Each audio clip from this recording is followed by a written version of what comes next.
Welcome to the video YouTube. Thanks for joining me. Hope you're all having a fantastic day. So, is it worth selling on Amazon in 2022? Well, we're going to catch up with one of my students, a brand new interview, someone you've never seen before who has launched their own Amazon business, and they're going to be sharing with you how they're getting on. So, we're going to give you some insight into launching, product research, budget, timeframes, and it's pretty impressive numbers that we're working with here and a really down-to-earth guy. So I know you're going to enjoy the video. If you're looking to start selling on Amazon, you don't want to miss this one. So thanks for watching. Please like and comment. Much appreciated. And I'll see you guys in the next one. All right, guys. So we are here and we're going to get started straight away. So thanks for coming onto the channel firstly. And can we have a little bit of a brief introduction to yourself, and we'll kick things off. Sure, hi. Thanks for having me. My name's Hass. You've probably seen me. The people on your course have probably seen me on the Facebook. Quite active there.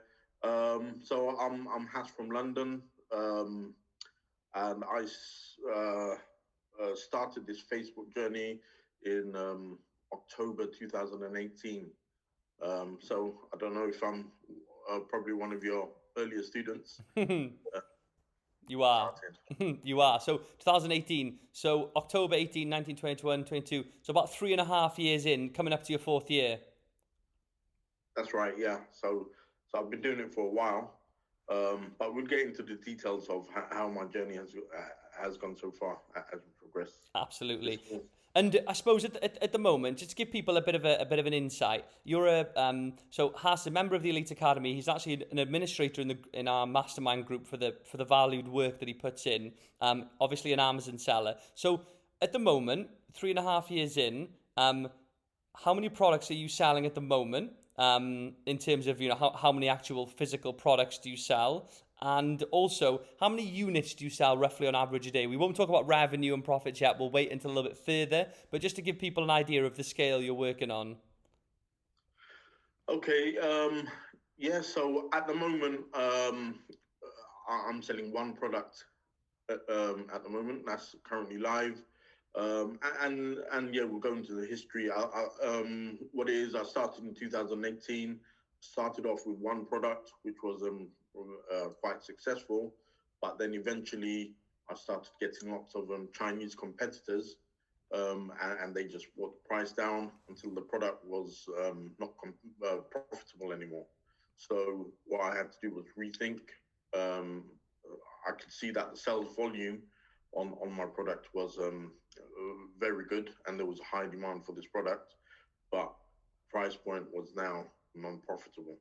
So I had to take it like a pause for 6 months while I redesigned the product to bring a very unique product to the market. So from the learnings from launching the first product, you learn so much valuable information that you can't get that information from YouTube videos and courses, etc. It's your learning experience, and it's invaluable. So from that learning, I managed to work on a design, a change in design, which made my product quite unique, and then I didn't have to compete on prices again.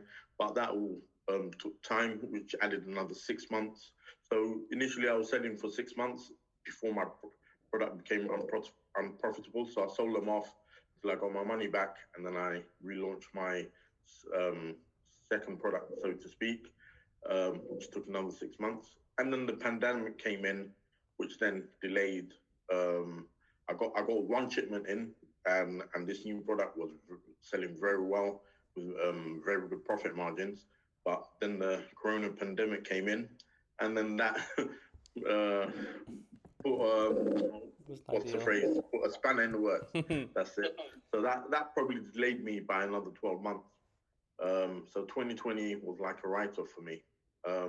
And then 2021 is where my product, I really had an opportunity to see how my product goes, and it's been very well. And what really, firstly, really good introduction there into sort of how things got on from the beginning. And what, rewinding back a little bit, then have you got a any experience in e-commerce online sales, and what drove you to even explore the idea of selling your own branded physical product on Amazon? Yeah, okay. Yeah, good question. So what is I got made redundant. So after 20 years of service, they finally decided to get rid of our department. So I 20 years is good length of service. So I got a good redundancy package, and then also I had the time. So I thought, what can I need to do a business with this money. Um, and then I approached some of my friends who are already in business, um, and I was going to invest in a restaurant, and then um, try and start a restaurant. And when they said how much I want to invest, they almost laughed in my face. This is, you know, even though it's almost a whole year's salary that I got in terms of redundancy, and it was tax free. Yeah, Um, that's good. uh, they said it wasn't enough. And then what one of my friends you recommended, go for Amazon FBA. That's what everyone's doing. Or not even FBA. We don't know what FBA is at the moment. Yeah. Go for Amazon. See, a lot of people are doing Amazon nowadays. So Yeah. So I think it's a very good point. One of the barriers to entry for a lot of businesses is the upfront capital that you need, right, to start them. And that's a perfect example that you've given there. That you were exploring the idea of having a physical premises, but even with a full year of redundancy behind you, with the full redundancy pay of a year's salary, still wasn't enough to get started. And I think with my brother actually opened a restaurant, and I know he had a pretty hefty investment into that, into the actual into the building, and then obviously the business itself and the equipment and things. One of the attractive things with FBA is that the investment is a lot smaller in comparison to your average typical business investment, I would say. But at the same time, as you know, we shouldn't go in blind thinking you can start with 300 quid, which some people do think, and some people will even preach that you can start with. I see videos who start with nothing. And obviously we do need still to have an investment. But and so with your investment then, firstly, how much did you invest in your first order? Do you know okay. roughly? Yes. Well, what is so it took me a bit of time to research what Amazon selling is all about, and then I narrowed my research down to FBA. So the business model that I favored was the FBA model, and FBA is fulfilled by Amazon. So this is the model where you buy stock, you send it into an Amazon warehouse, and then Amazon take care of all of your customer service, logistics, getting your product to the customer, and they'll answer customer services call. So it's very hands off from my side. I just need to provide the stock and the advertising and listing to make it attractive for customers to try and buy. Um, in terms of investment, so it took me a while to there's so many videos on YouTube. It's confusing. Mm. And what it is, it's just information overload. You don't know where to start. So and then what it is, I came across your video, one of your videos back in 2018, which I started focusing my research on FBA, and your video. So a lot of these videos are saying, yeah, this guy's made £10,000, this guy's made £20,000, and you think, okay, there's some sort of gimmick going on here. Yeah. This is per month, £10,000, £20,000 per month, and then I start having suspicions and start becoming skeptical. But then I came across one of your videos where you actually showed how much sales you had that year, and it was something like it was over 200,000, and that's what hooked me. Okay, I thought, okay, this guy, he knows what he's talking about. So his annual turnover for that year was over 200,000, and you actually showed it, which none of the other videos were showing. And then the bonus is I saw that you were actually offering an A to Z course.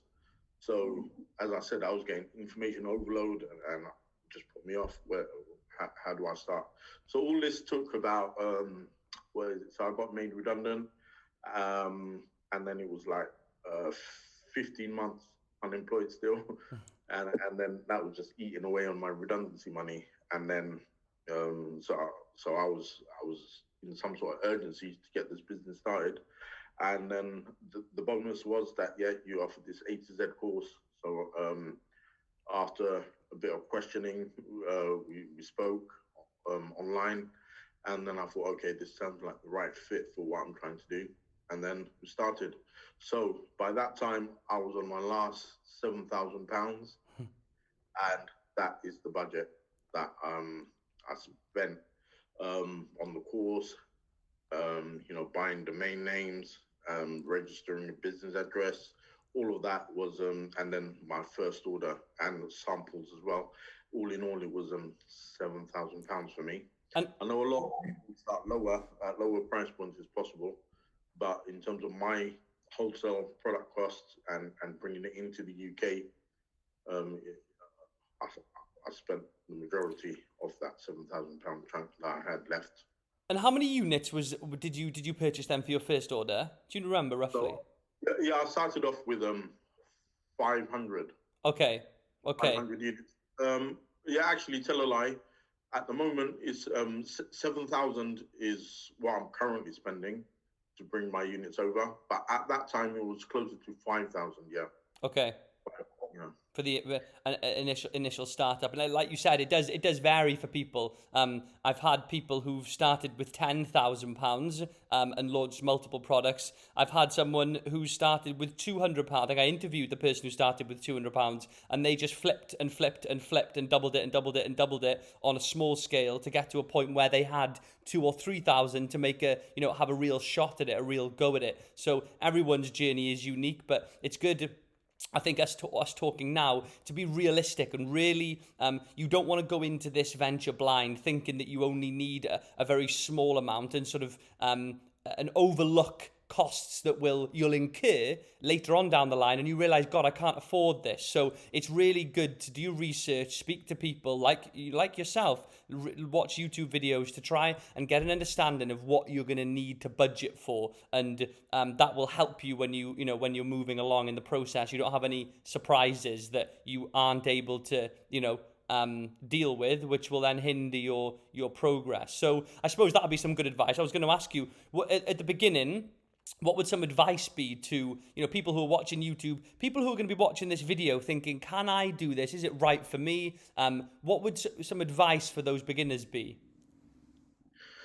Yeah, so for me, I didn't have any experience or any clue what Amazon selling was or what Amazon FBA is.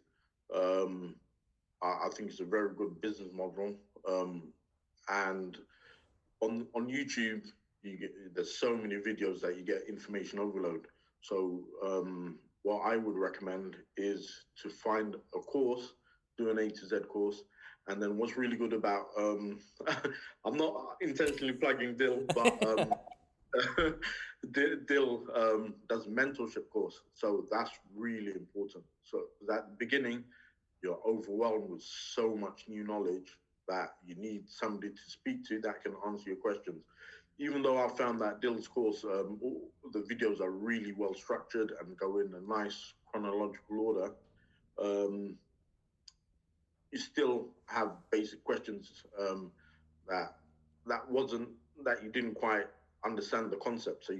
So Dill is always there. So I'd recommend an A to Z course with a mentorship program, and then also your capital, which we've said between £5,000 to £10,000. You get all these videos. Yeah, start your business with £100. This, that, and the other, and it's not realistic. It's not realistic. You want it.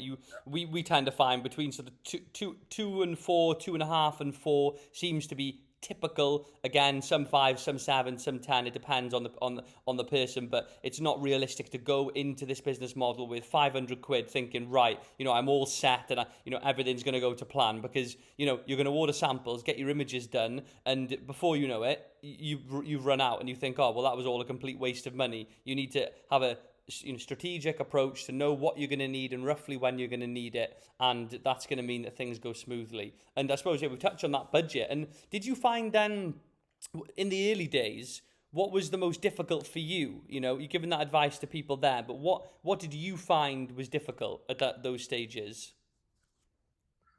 Yeah. As I said, the main thing was that information overload. So once you go on YouTube, there's so many videos saying so many different things, and some of them are conflicting. So everyone has a different strategy. So it's best to stick to one strategy. Yeah. So,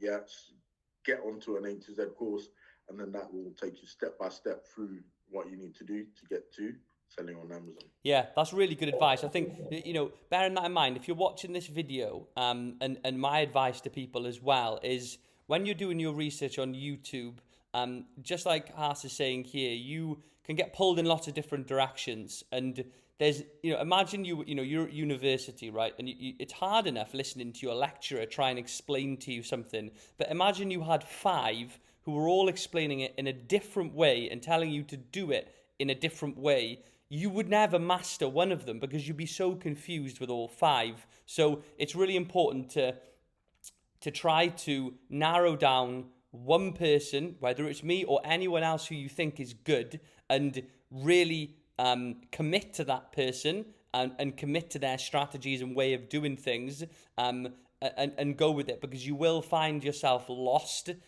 and overloaded with information. They call it sort of like analysis paralysis. You end up just doing nothing because there's just so much going on. You just give up and think, I can't do it, and that obviously is not the outcome that you're looking for. So that's awesome. And I suppose something that people will be interested in, and when people are starting, is time frames. So I know obviously we're only looking at on an individual basis here with your time frame, and everyone's time frame is different. For day one, starting to think I'm doing this, committing to it, to having a live product generating you sales and money on Amazon, what was your timeline?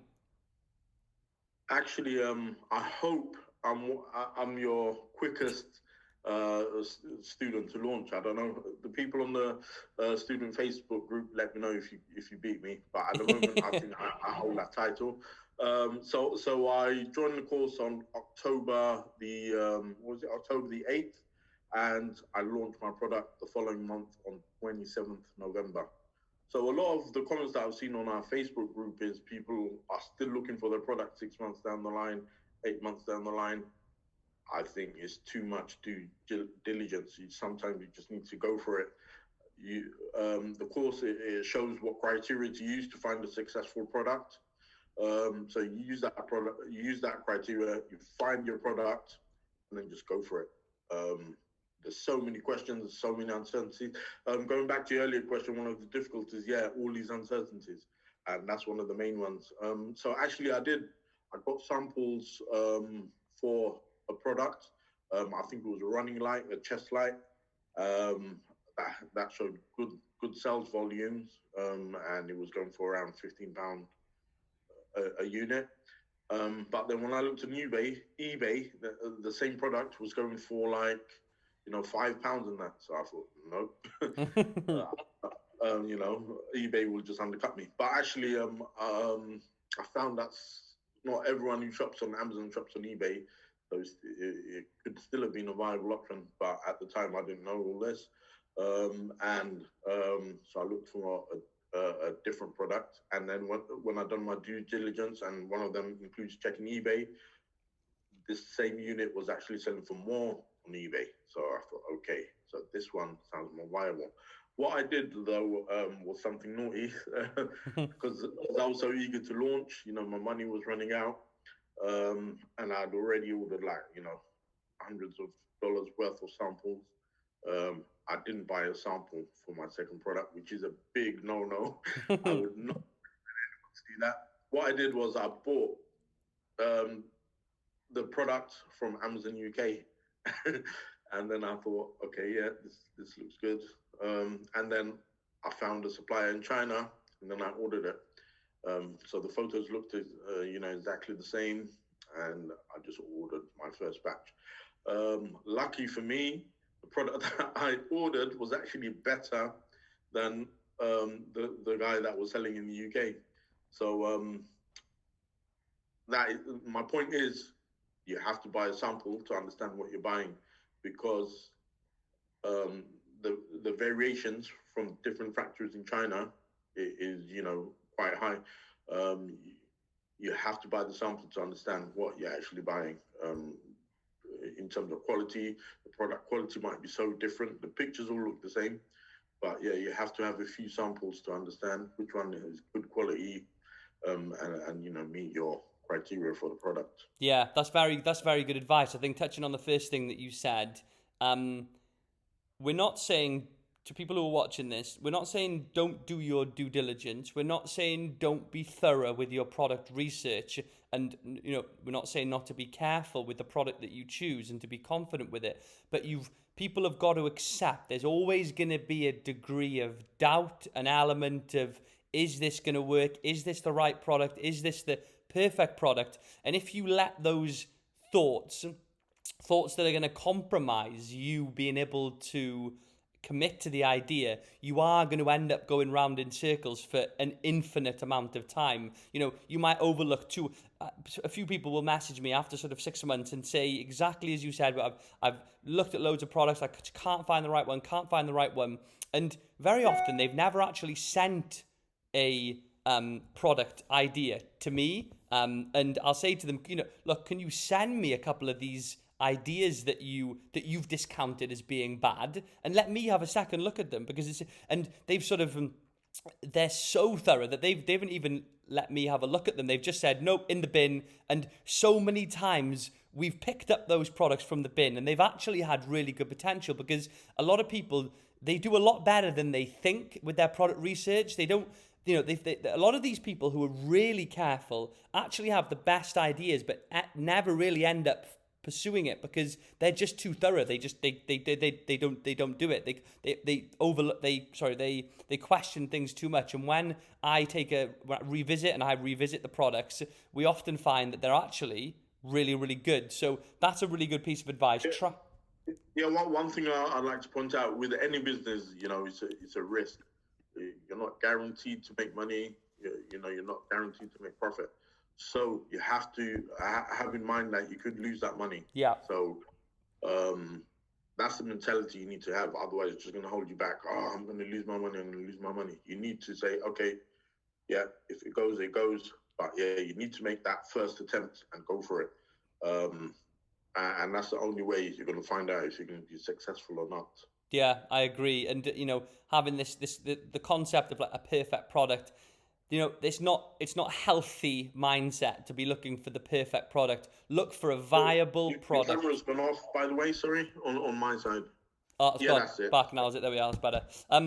It's one of those things where, the perfect product may not exist. It's very important to just be able to do the work and commit to a product that you think is good, and not think about things too much and commit to the idea, like you said. So that's really good advice. And so let's have a chat then about something that people will be intrigued with. So, like you said, made redundant from work. Some of you've been working for 20 years, let down with that, I suppose, with the fact that you'd committed to that much time there. And that's what happened, which is, I hate it when I hear those things happening to people. But at the same time, it pushed you to start something like this. And now you're in a very different position than you would have been then with an online business. Now, let's look at 2021 because it's the last full year.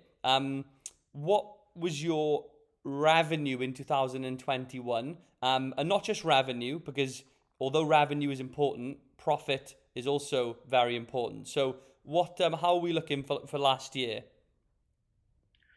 Yeah, so 2021 is where I really managed to get my product kicked off, and that is probably my first full year where I can say for sure how much this product is making. But I'll just pull out a screenshot from my phone, so you can see here. Yeah, I'll get a little. Yeah, I don't know if that's clear. Yeah, that's clear. December the 1st. So by December the 1st, I was making, I sold 130 K worth. 130k from the first. Yeah, And that's interesting because look, that's with 3 full months of no stock there, right? That's where the empty months that's are. right. Yeah. Yeah, so cash flow is a huge issue when it comes to having a business. So I'd like to chat about cash flow as well, if possible. But yeah, £130,000 in those 12 months. Well done. And you know that really with if and cash flow is something that is it's a tricky thing to manage, as you know, especially with so many variables with FBA, like delivery times and the uncertainty of how many units you're going to be selling, for example, in Q4, as we know. But that number, hopefully this year and as time goes on, you'll be able to plug those gaps of running out of stock, and you'd have been probably nearer to 180k, I would say, looking at those figures had you not run out of stock. So that's a positive thing for this year and next year. And it's from that one product. Yeah, Just to emphasize, one product. that's So crazy. those videos where you see these crazy numbers, it's true. You do actually make Yeah, make those numbers. one product as well. That's impressive. And I mean, we'll talk about that growth moving on in the discussion. But I mean, how is that? It's an odd one, isn't it? Right? Life is an interesting thing to talk about. And you ask people like what matters, and you know, people have different motivators. For me, it's family, free time, spending time with my partner, my new baby, things like that. Some people it's purely money, some people purely business. But for you, how has it changed your life? Has it been? It doesn't have to be a good change. You might hate it and wish you were doing what you were doing before. But what has it done for you? How has it changed your life? Okay, so actually, I've got a full-time job now, in the same industry. Mm-hmm. So yeah, I mean, it's changed my life big time. So what is so before, as many of you will have the same experience. You get a monthly salary, you pay your mortgage, rent or whatever, pay the bills, and then by the end of the month you're struggling. You have to get a payday loan or whatever just to see you through the month, and so forget about savings. Having savings, and then your car breaks down, and oh no, where am I going to get this money from? And then you take out another loan or whatever. So I think the way the system works is you're always going to be struggling. You need to have a side income. So for me, this Amazon business has given me that side income. So I'm on a pretty decent salary, and I'm still struggling. So this side income, which I hope to eventually, it's going to give me, full-time wages. At the moment, so last year's revenue, I think it was 30%. So I'll show you 30% of 130k. That's 39k profit. Yeah. So it's my full-time job, but eventually it might do. That's the plan. We'll see. But what is so that money is then there now as backup. That's money I have in savings. Savings is something that I've never had before. Now, if I need the money, I can sell all my products, and I'll have, a good lump of cash in my bank account. And in terms of repairs and that, so I bought a new car which is under the company name, and now the insurance renewal is coming up. So you need to find £700, £800, £900 for the year from somewhere. Usually you think, oh gosh, here's another one. But now, because it's under the company name, the car's under the company name, I can use the company to pay for the insurance for my car. So it's a huge headache, and then that will also offset some of the tax that I have to pay, corporation tax. So there's huge benefits financially in terms of having this side income, and I know a lot of people do it full time as well. Yeah. But Yeah. I really enjoy my job. It's quite a technical job. So yeah, I won't be leaving soon. If anyone knows me, yeah.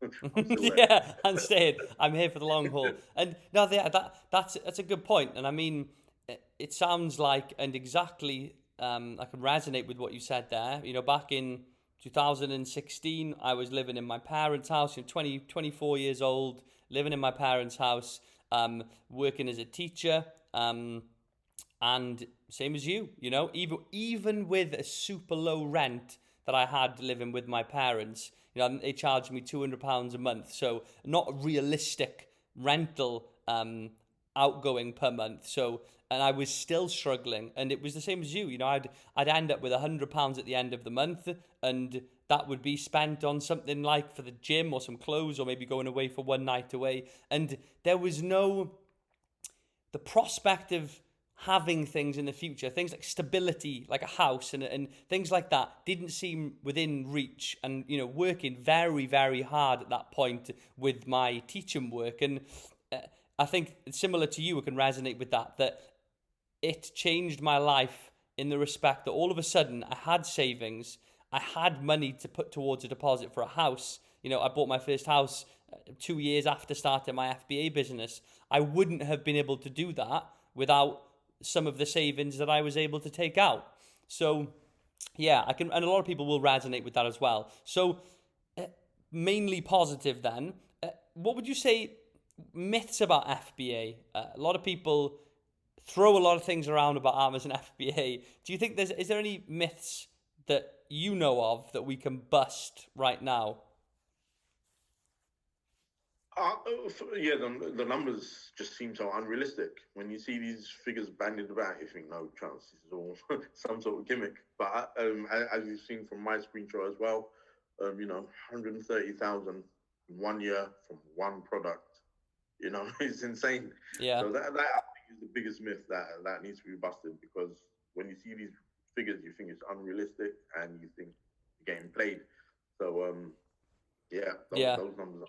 That's good advice. That's good. And you know what? I mean, it is strange. And like you said, if we go back to when I started my YouTube channel, I was very transparent. I logged into my Seller Central, you know, refreshing the page, the website, you know, refreshing the report, showing the revenue, just like you show in there your revenue figures. And people just don't believe it. And I understand why. I probably wouldn't have believed it myself 3 years earlier. I'm a very thorough person and realistic, and I'd think, man, there's got to be a catch to it. And the catch is hard work and commitment and effort and risk. That is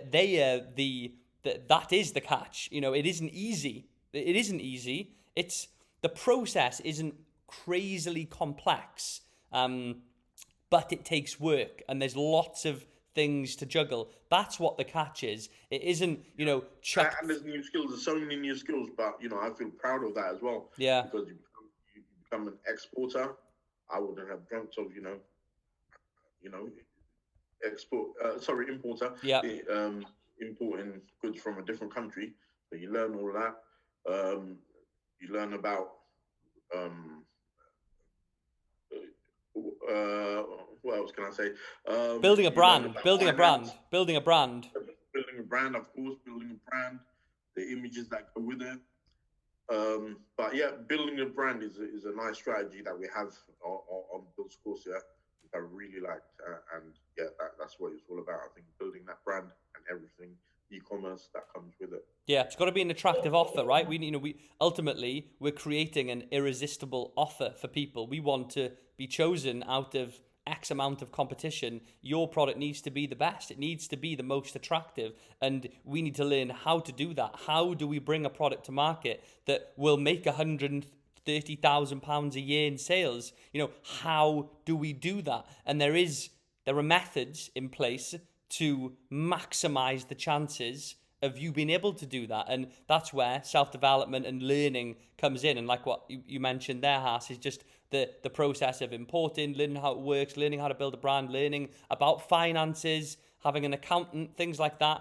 A lot of these things sound scary to people, and it did to me. You know, creating a company, I was like, ooh, a company, you know, I can't create a company, you know, I'm just little old me. But you do, and it costs 10 quid, and it's easy, and someone does it once a year and does the accounts for you, and it's as you let I find outsourcing work to areas that people specialize in. Don't try and overload and do everything yourself. People who are good at things, offload to them and let them do it, like accountancy and things like that. Yeah. Product photography, that sort of stuff. Yeah. product research then, for people who are just getting started now, they're probably using helium-10. What would your couple of tips for product research be for people at the beginning? You obviously need to target something that's high volume selling. You see some people who have picked a product that's selling 100 units per month, and that's shared between all the sellers, and they're asking the question, how can I increase my sales? You can't. There's 100. The average volume that sells for this product is 100. So you're not going to get more customers than 100. Yeah. And that's shared sellers. So, if you go for something like a product that sells 500 per seller, so if there's 4 or 5 sellers doing 500 units a month, that's something that is more viable. So okay, so 4 sellers are doing 500 a month. I can try and take over one of the sellers and sell £5 a month, 500 units a month as well. Yeah. So that's the number one tip. Don't go for low volume products. You need to see that it has a good share for all the sellers, good volume of sales for every seller. Yeah. Or maybe some at the bottom that are selling 1 or 2, but that's because they're not marketing it properly. Yeah. Which, by the way, it tells you how to market your product and stand out from the crowd. I don't know why I keep plugging your course, but it's only because I really like your course. Yeah, I haven't asked you to do that, but yeah. yeah, you have, no. I appreciate it though. I really like your course because it's got everything there, put in simple steps. And I don't even think I've used you that much. The course was enough for me. No, you haven't. We've got about 7 emails between us. Yeah, and that was like really basic questions right at the beginning. Yeah. But after that, once you get the hang of it, it's easy. Yeah. So that would be main tip number 1. Yeah, and then second tip number 2. So you don't fall in the same trap that I fell in, where you look for a product that has a few sellers.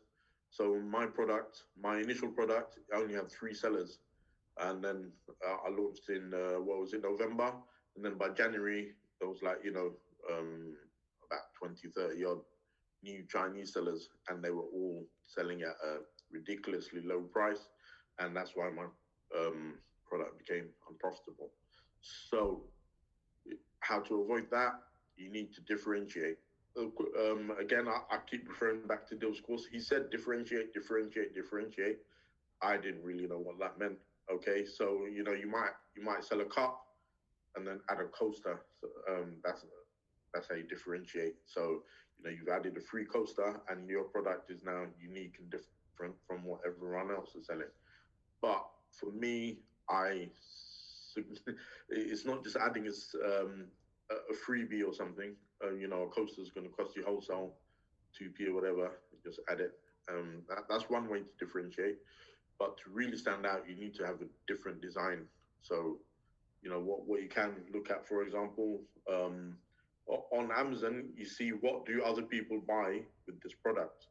So if you look at the most common products bought with this specific product that you're targeting, you could do a bundle and make it into a new product. So you package it up as one product with your original item plus what is most commonly sold with that item. So you need to use your imagination. All the answers are not going to be there on the course. You need to be an entrepreneur, use your imagination, and find out how you're going to differentiate and be different and bring something new and unique to the market. If you can bring something new and unique to the market, that's it. You're onto a winner. Yeah. And that is golden advice. I'd like my checks and commissions. I like that. Those two feed into each other, like you said. Those two things that you said are closely linked, because you could have a differentiated product with a completely unique design that was perfect, right? In every way, we're going to use that term perfect, even though I don't like it. It is a perfect product, right? But if it's not in demand and no one wants it, no one's looking for it, well, you're not going to sell it, right? And vice versa, if you've got a product that's in demand, heavily in demand, being searched for, thousands of times a day, but you're bringing something that's substandard. It's not unique. It's bog standard compared to everything else. You're not going to get enough sales to warrant reordering and pursuing that product. But when you combine those two things, like you've said, number one, number two, and you've got a differentiated, and by that, guys, we mean just make it different, basically, a simple way of putting it. You've got a differentiated product that's unique in design and in lots of other ways you can differentiate, and it's in demand, you are on to a winner. So, and like Has said, you learn these skills in the training or whatever you're doing, if you're watching YouTube, different things like that, and then you've got to go and apply them. No one's going to be able to apply them for you. You've got to go and apply them to the areas that you're looking in. And obviously, if you have someone that you can speak to and bounce these ideas back and forth, you can have feedback and input on that. But ultimately, you've got to, your creative skills will blossom. I found that, when I launched my first product, coming up with designs, brand names, logos, I was new to all of this, but you get the hang of it, and you make mistakes and you learn from those mistakes. So, and you mentioned you wanted to talk about cash flow. Yeah. I don't know whether we touched on that. Yeah, so cash flow is important. So we said at the beginning, how much do you need to start up? So my initial investment was 5,000. So I bought 500 units. But once you sell those 500 units, so you haven't got any more cash left in the bank. So in order to buy the next stock, you need to wait until you sell these 500 units. So then you can place another order for another 500 units. So how does that work? So it's going to take you, for example, a month to sell those 500. I sold all 500 in a month. But then that's it. You run out of stock. You're going to have to wait for Amazon to give you the cash. And again, there's delay, especially for a new seller before the cash comes into your account. And then once you have the cash, and then you can commit to placing another order. So what's that? That's another month gone. So so it's a month to sell your product, a month to wait for the cash, and then place your next order, and then it's going to be a month for them to produce the production of the stock, and then shipping maybe another month or two. So what's that? 6 months. Mm-hmm. You need to have enough cash. Well, if you look at the YouTube videos, it says 3 months. So realistically, I think it's 3 months. So you place an order for enough for 3 months. So that's 1,500 units. So what's that? 5,000 times 3, it's £15,000. But what I found is, so what 3 months. So once you receive your order for 3 months, as I've said, it takes another 3 months to do all the other bits, get your money, place the order, produce the order another month, and to ship another month. So realistically, you need to have enough to buy 6 months worth of stock if you don't want to run out of stock. So with me, I'm working full time, so that pays my bills and my rent and everything. So all the money I make goes back into the business. So I think a good idea is, if you can have a full-time job, and then this business you need to build slowly on the side until you're in a position where it's making enough money to give you profit. At the moment, all my money goes back reinvesting. So now 39,000. So my current product costs £7 a unit, and I order 3 months. That's 21,000. But now I'm going to be in a position to order 6 months worth of stock. So that's £42,000 I need to keep me, so I'll never run out of stock again, I hope. I thought I did it back in October last year, but the sales just went crazy in November, Black Friday, and then December, Christmas. I was selling 100 units a day. So usually I sell about 15 units a day. In Q4, I was selling, 100 units a day, 60, 70, 80, not even 60, I'd say 70, 80 to 100 units a day in December. So I had that issue of running out of stock again. But now cash flow isn't an issue. So now I can start expanding my business to look for my second product. So I really want to nail my first product, make sure it doesn't run out of stock. Yeah. I don't know how other people have done it. But yeah, I don't want to run out of stock. Once I can solve that issue, then I'll start looking to my second product. So that's Yeah. why I'm still on Yeah, product. and I guess based on the numbers that you're doing now, that's with 2021 going so well. That's gonna be quite soon. It's a good point to touch on when people first launch their product. Their main concern, and it's an interesting one, isn't running out of stock, right? It should be a concern, but it only really becomes a concern when you start to do well and then you have nothing to sell and you think, oh shit, I've got no stock. But whereas when people are placing the order, they're just thinking, is it going to sell? Am I going to make money? Is a sales going to be flowing in? And that's the main thing. And I tried to, when I speak to people, when people ask me how many units should I order, things like that, and planning for the upcoming months, I say, think about cash flow, think about running out of stock, because the effect of running out of stock it has on your organic ranking, it has on your PPC expenditure when you do eventually come back into stock, having to pump it all back in and repeat the process. It's a pain in the backside, and it's something that doesn't naturally, it's not a natural concern before you've ever launched a product, because all you're thinking about is just getting sales. But when you get sales and then suddenly you've got no stock, all of a sudden it becomes quite a big problem. So just as you've mentioned there, really important to try to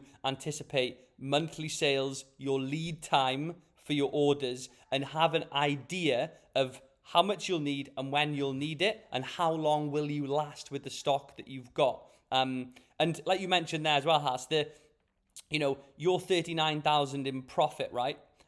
If you look at the total revenue that comes back, right, separate that profit.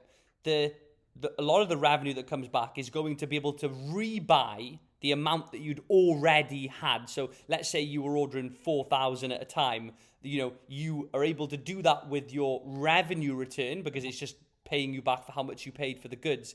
And then obviously your 39k now is going to be used to further increase that amount of time, like you said, to 6 months to 8 months. So for a fact that you have got enough, inventory to not run out of stock, and you've got then some cash left over to move on to the next product. I think you're doing it cleverly. Instead of